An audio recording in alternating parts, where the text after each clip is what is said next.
ጤና ይስጥልን ተመልካቾች ከትግራይ ቴሌቪዥን የሚተላለፍ የአማርኛ ቋንቋ ዜናችን አሁን ጀምሯል። ከዜናዎቹ ጋር በእምነት ሰለሞን ነኝ። ከዴንማርክ መንግስት በተገኘ የ76 ሚሊዮን ብር ድጋፍ የትግራይ ውሃና ኢነርጂ ቢሮ ከዩኒሴፍ ጋር በመተባበር በፀሐይ ኃይል የሚሰራ ንጹህ የመጠጥ ውሃ ፕሮጀክት በዕዳጋ ሐሙስ ከተማ አስመረቀ። እነዚህ ፕሮጀክቶች ለማስፋፋት ሰላም እንደሚያስፈልግና ስለዚህም የፕሪቶሪያው ሰላም ስምምነት በአግባቡ ሊተገበር ይገባል ሲሉም የዴንማርክ መንግስት ተወካይ ጥሪ አቅርበዋል። ዘገባው የገነት ካህሳይ ነው። አሰፋ ካሳ አዘጋጅቶታል። ከዴንማርክ መንግስት በተገኘው የ76 ሚሊዮን ብር ድጋፍ የትግራይ ውሃና ኢነርጂ ቢሮ ከዩኒሴፍ ጋር በመተባበር በፀሐይ ኃይል የሚሰራ ንጹህ የመጠጥ ውሃ ፕሮጀክት በዕዳጋ ሐሙስ ከተማ ተመረቀ። የትግራይ ውሃና ኢነርጂ ቢሮ ኃላፊ አቶ ተክላይ ገብረመድህን በትግራይ የፀሐይ ኃይል ማመንጫ ፕሮጀክት ለማስተዋወቅ እየተሰራ ነው ያሉ ሲሆን በትግራይ በተካሄደው ጦርነት ምክንያት ወደ 15 በመቶ የቀነሰው የትግራይ ንጹህ የመጠጥ ውሃ ሽፋን ከበጎ አድራጎት ድርጅቶች ጋር በመተባበር እየተሻሻለ ነው ሲሉም ገልጸዋል። ከዚህ ኢነርጂ አዋና ከም ክልል ጣዕሚ ይፍትነናል ወይ በኤሌክትሪክ ወይ በነዳዲ ናይነዳድ ሕጽረት ጣዕሚ ገዚፍ ኢነርጂ እንደ ክልል በጣም እየተፈታተነን ይገኛል። የነዳጅ እጥረት በጣም ትልቅ ነው። እናቶች ውሃ ሽጠው ነዳጅ እየገዙ ውሃ ሽጠው የኤሌክትሪክ ወጪ እየሸፈኑ ይገኛል። በጣም ፈታኝ ነው። እንደ አማራጭ የሶላር ኃይል መጠቀምና ማስፋፋት ዘርፈ ብዙ ጠቀሜታ አለው። የሶላር ኃይል ስራዎች በውሃ ተቋማት ላይ የትግራይ መንግስት በትኩረት ይሰራበታል። በኢትዮጵያ የዩኒሴፍ ተወካይ ሚስ ማርኮ ካጎሽማ በበኩላቸው በአካባቢው የነበረው ንጹህ የመጠጥ ውሃ ችግር የቀረፈ ከመሆኑ ባሻገር በአካባቢው ያለው የኢኮኖሚ ችግር ለመፍታት ጉልህ ሚና ይጫወታል ብለዋል። Traditionally it is women and girls who bear the responsibility of fetching water. በተለምዶ እናቶችና ሴቶች ናቸው ውሃ ለመቅዳት ኃላፊነት የሚወስዱት። ተመርቆ ያለው ንጹህ የመጠጥ ውሃ ዕለት ተዕለት ኑሯቸው የሚያጋጥሟቸውን ችግሮች ልጆቻቸውን ለማስተማር የሚያግዝ ነው። መንግስት አስፈላጊውን እንክብካቤ ሊያደርግለት ይገባል።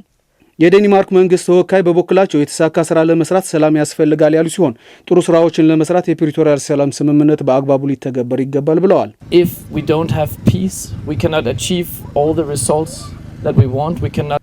ሰላም ከሌለ ሁሉም የምንሰራቸው ስራዎች ስኬታማ አንሆንባቸውም። ስለዚህ ሰላም ለሁሉም ስራዎቻችንና እድገታችን መሰረት ነው። የተጀመሩ ስራዎች ለማስቀጠል የፕሪቶሪያው ሰላም ስምምነት በአግባቡ ተግባራዊ ሊሆን ይገባል።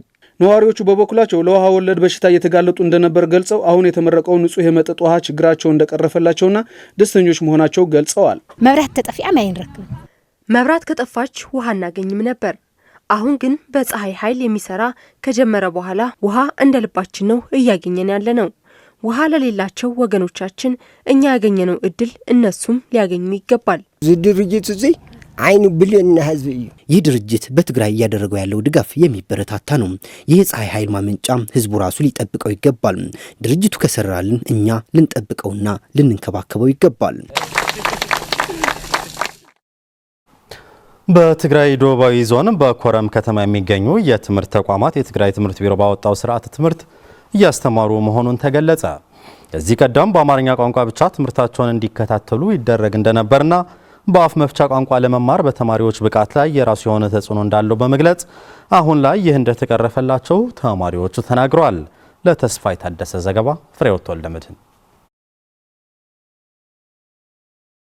በትግራይ ደቡባዊ ዞን በኮረም ከተማ በሚገኘው የሙሴ ሰላም አንደኛ ደረጃ ትምህርት ቤት የሚማሩ ተማሪዎች በ2015-16 ዓ.ም የመማር ማስተማር ስርዓቱ በአማርኛ ቋንቋ እንዲደረግ መደረጉን ተከትሎም የአፍ መፍቻ ቋንቋቸው ትግርኛ በመሆኑ በሚገባው ልክ ትምህርታቸውን እንዳይከታተሉ ያደርጋቸው እንደነበር ተማሪዎች ያስረዳሉ። አሁን ላይ ግን በአፍ መፍቻ በሆነው ትግርኛ ቋንቋ እየተማሩ በመሆናቸው በአግባቡ ትምህርታቸውን እየተከታተሉ መሆናቸውን ያስረዳሉ።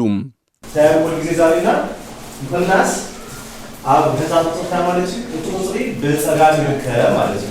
ሐዚ በትግርኛ እና እንማር ዘለና ባለፉት ጥቂት ዓመታት በአማርኛ ነበር ስማር የነበረው።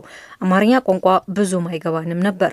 አሁን ባደግንበት በመናውቀው ቋንቋ እየተማረን ስለሆነ ደስ ብሎናል። ቋንቋታት ተቀይሮ ነው። ትግርኛ ተቋርጦ ነው። የትግርኛ ትምህርት ሙሉ ለሙሉ ተቋርጦ ነው የነበረው። የምንማርበት ቋንቋ በአማርኛ ነበር። ብዙም ገብቶን አይደለም ስንማር የነበረው። አሁን ግን በትግርኛ ነው እየተማርን ያለነው። ዘሐለፉ ዓመታት በዘይንፈልጦ ቋንቋ አሁን ላይ በትግርኛ ቋንቋ ነው ትምህርታችንን እየተከታተልን ያለነው። ተረቶንም ነው እየተማርን ያለነው። እዚህ የሙሴ ሰላም አንደኛ ደረጃ ትምህርት ቤት መምህራን በበኩላቸው በአፍ መፍቻ ቋንቋ አለመማር በተማሪዎች ብቃት ላይ የራሱ የሆነ ተጽዕኖ እንዳለው በመግለጽ አሁን ላይ ይህ እንደተቀረፈላቸውም ተናግረዋል። ጻቅጥ ነይሩ ዝተፈላለዩ ወይ ቋንቋኻ በባህልኻ ታውቁሉ ጊዜው ናይ ነበረን ማለት ያፍተሻው ስለዚህ ባለፉት 3 ዓመታት በቋንቋችን እንዳናወራ እንዳናስተምር የተለያዩ ጫናዎች ነበሩብን። ያ አካባቢ አማርኛ ቋንቋ የተለመደ አይደለም። መግባቢያው ትግርኛ ነው። እንደምትመለከቱትም በትምህርት ቤቱ ላይ የነበረው የትግርኛ ጽሑፍ ጠፍቶ መጽሐፍቶችም እንዲወገዱ በአጠቃላይ ማንነትን የመቀየር ስራዎች እየሰሩ ነው የነበረው። አሁን ግን በቋንቋቸው ነው እየተማሩ ያሉት። 15 በአማርኛ የምልማህ በ2015-16 ዓመተ ምህረት በአማርኛ ነበር ሲማሩ የነበሩት። 7ኛና 8ኛ ክፍል ደግሞ በእንግሊዝኛ ነበር የሚማሩት። በሚገባው ልክ ዕውቀት አይቀስሙም ነበር። በተለይ ይህ አካባቢ አፍ መፍቻ ቋንቋቸው ትግርኛ ስለሆነ በአማርኛ እንደ አዲስ ነበር የሆነባቸው። የሙሴ ሰላም አንደኛ ደረጃ ትምህርት ቤት ምክትል ርዕሰ መምህር አባዲ ንጉስ በበኩላቸው በዚህ ዓመት ከባለፉት 2 ዓመታት ጋር ሲነጻጸር የተሻለ መሆኑን በመግለጽ በመማሪያ ክፍሎች ላይ የሚታየውን እጥረት በመፍታት ዙሪያ መንግስታዊና መንግስታዊ ያልሆኑ አካላት የበኩላቸውን እንዲወጡ ጥሪ አቅርበዋል። ለዚህ ሁሉም ዘለኹም ይህ ትምህርት ቤት እንደምትመለከቱት ውድመት ደርሶበታል። ስለሆነም የበጎ አድራጊ ድርጅቶችም ይሁን መላው የትግራይ ህዝብ ድጋፍ እንዲያደርግ ጥሪ ማቅረብ እንፈልጋለን። የኮረም ከተማ የትምህርት ጽሕፈት ቤት ኃላፊ አቶ መሐመድ ሐሰን በዚህ ዓመት አስተዳደሩ ከህዝብ ጋር በመተባበር በሰሩት ስራ የመማር ማስተማሩ ሂደት የተሻለ ደረጃ ላይ ደርሷል ሲሉ አስረድተዋል። ሎማ ዓመት ከዚህ ክንምዝግቦ ሒዝና ነበርና ሽቶ 7643 በዚህ ዓመት ልንመዘግበው ይዘነው የነበረው እቅድ 7643 ተማሪዎች ነው። እስካሁንም ተመዝግበው ያሉት ግን 7535 ናቸው።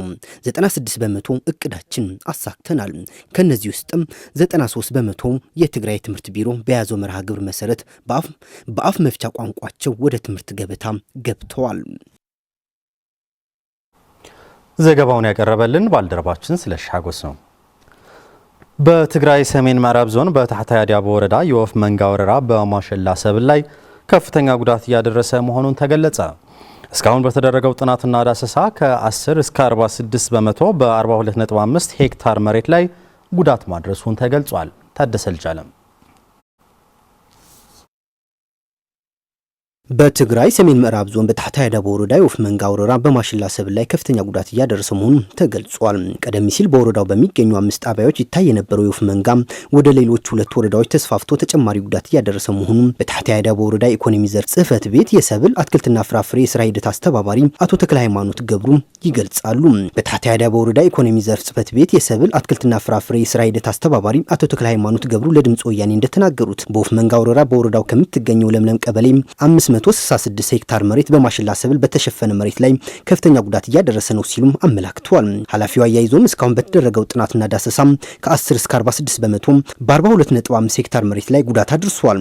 በባህላዊ የጥበቃ ዘዴዎች ከ20 ሄክታር የሚበልጥ የማሽላ ሰብል ማትረፍ ቢቻልም አካባቢው በትላልቅ ዛፎች በመሸፈኑ ምክንያት ለመከላከል በጣም ከባድ መሆኑን ገልጸው አሁንም አካባቢው ጋር ሰፍረው እንቁላል በመጣል ለመባዛት እየተዘጋጁ እንደሆነም አቶ ተክለ ሃይማኖት ገብሩ አስረድተዋል። እንደ አስተባባሪው ገለጻ ቀደም ሲል በወረዳው በሚገኙ በ414 ሄክታር መሬት ላይ ጉዳት ያደረሰው የወፍ መንጋው በማሽላ ሰብል ወደ ሌሎች 2 ወረዳዎች በመዛመት በወረዳው በሚገኙ 8 ቀበሌዎች ከ1500 ሄክታር መሬት በላይ ጉዳት እያደረሰ መሆኑን ተናግረዋል። አርሶ አደሮቹ ሙሉ ክረምት ለፍተው ያለሙትን አዝርቶች አሁን እያጋጠመ ያለው የወፍ መንጋ ምክንያት እየሆነ እንደሆነና ለመከላከል በሚደረገው ጥረት የፈሳሽ ኬሚካል፣ የነዳጅና የተሽከርካሪ ጥረት ከፍተኛ እንቅፋት እንደሆነና ለመከላከል በሚደረገው ጥረት የሚመለከተው አካል አስፈላጊውን ድጋፍ እንዲያደርግ ጥሪ አቅርበዋል።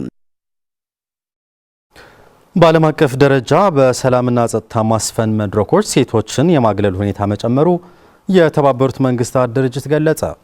በተለያዩ ሀገራት እየተባባሱ ባሉት ግጭቶች በሴቶች ላይ የሚያሳድረው ጫናም ከፍተኛ መሆኑን ተመላክቷል። ለገብረ እግዚአብሔር ኃይሉ ዘገባ ስለሻጎስ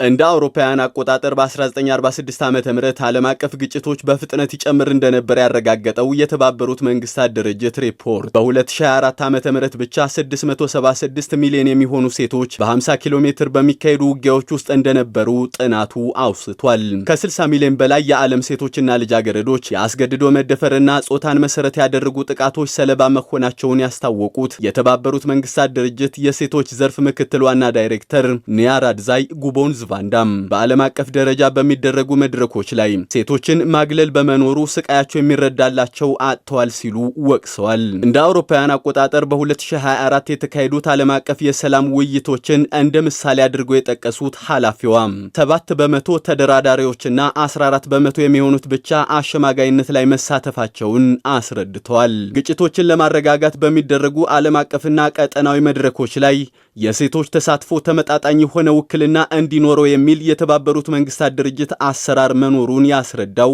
ሪፖርቱ በተግባር እየተፈጸመ ያለው ግን መሰረታዊ የሰላም ጥረትን የሚጻረር መሆኑን ያስረዳል። አካባቢያዊ ሰላም በማስፈን በኩል የሴቶች ድርሻ ከፍተኛ መሆኑን በዘጠናዎቹ የነበረው የኢትዮጵያ፣ ላይቤሪያ፣ ኬንያ ተሞክሮ ማሳያ መሆኑን ያስታወሰው ሪፖርቱ ሴቶች የተሳተፉበት አካባቢያዊና ሀገራዊ ጸጥታን በማረጋጋት ላይ ከፍተኛ ሚና መጫወታቸውን ተጠቅሷል። የሴቶች ተምሳሌታዊ ተግባር በፈረንጆች አቆጣጠር በ2000 ዓመተ ምህረት የተባበሩት መንግስታት ድርጅት የሴቶች አጀንዳ ለሰላምና ጸጥታ እንደ መነሻ ሆኖ እንዲወጣ እንዳደረገ የጠቀሱት የተባበሩት መንግስታት ድርጅት የሴቶች ዘርፍ ምክትል ዳይሬክተር ኒያራድዛይ ጉቦንዝ ቫንዳም በተግባር እየተፈጸመ ያለው ግን ሰነዱን የሚጻረር መሆኑን አብራርተዋል። በዓለም ደረጃ በሚፈጠሩ ግጭቶች የሴቶች ድርሻ ዝቅተኛ መሆኑን ላለፉት 25 ዓመታት በተደረገ ጥናት መረጋገጡን የገለጹት ምክትል ዋና ዳይሬክተሯ ሰላምና ጸጥታን ለማስፈን በሚደረጉ ዓለም አቀፍ መድረኮች ላይ የሴቶች ተሳትፎ እንዲጨምር ጥሪ ማቅረባቸውን የተባበሩት መንግስታት ድርጅት ሪፖርት ይጠቅሳል። ዩክሬን ከዩኬ ያገኘችውን ሚሳኤል ተጠቅማ የሩሲያን የኬሚካል ፋብሪካ ላይ ጥቃት መፈጸሟን ተሰማ። ዩክሬን በዩናይትድ ኪንግደም በተሰራው ስቶርም ሻዶ ሚሳኤሎች የሩሲያን የኬሚካል ፋብሪካ መምታቷን የአገሪቱ ጦር ማክሰኞ ዕለት አስታውቋል። የሩሲያ የአየር መከላከያ ስርዓትን አልፎ የተፈጸመውን ጥቃት ስኬታማ እርምጃ ሲሉ የገለጹት የዩክሬን የጦር ኃይሎች በአጠቃላይ ግዙፉ ሚሳኤልና የአየር ድብደባ ያደረሰውን ጉዳት የገመገሙ መሆኑን ተናግረዋል። ክሬምሊን ምዕራባውያን ለዩክሬን የረጅም ርቀት ጥቃቶችን መፈጸም የምትችልበት የጦር መሳሪያ እንዳይሸጡ ሲያስጠነቅቅ ቆይቷል። ኪየቭ ግን በሞስኮ በዩክሬን ላይ በከፈተችው ጦርነት ውስጥ ቁልፍ ሚና ያላቸውን የሩሲያ ተቋማትን ኢላማ ማድረግ አስፈላጊ ነው ብላለች። የዩክሬን ጦር ማክሰኞ ዕለት በኤክስ ገጹ ላይ ባሰፈረው ልጥፍ ላይ የብራያንክስ ኬሚካል ፋብሪካ የወራሪው ግዛት ወታደራዊ ኢንዱስትሪ ኮምፕሌክስ ቁልፍ ተቋም ነው ብሏል። የኪየቭ ከንቲባ ቪታሊ ክሎችኪ ሩሲያ በዩክሬን ዋና ከተማዋ ላይ ሮብ ማለዳ ላይ ከባድ የአየር ጥቃት መሰንዘሯን ተናግረዋል። የሮይተርስ የዜና ወኪል የዓይን እማኞቹን ጠቅሶ በፋብሪካው አካባቢ የአየር መከላከያ የሚመስል ድምፅ መስማታቸውን ዘግቧል። ዘገባው የቢቢሲ ነው።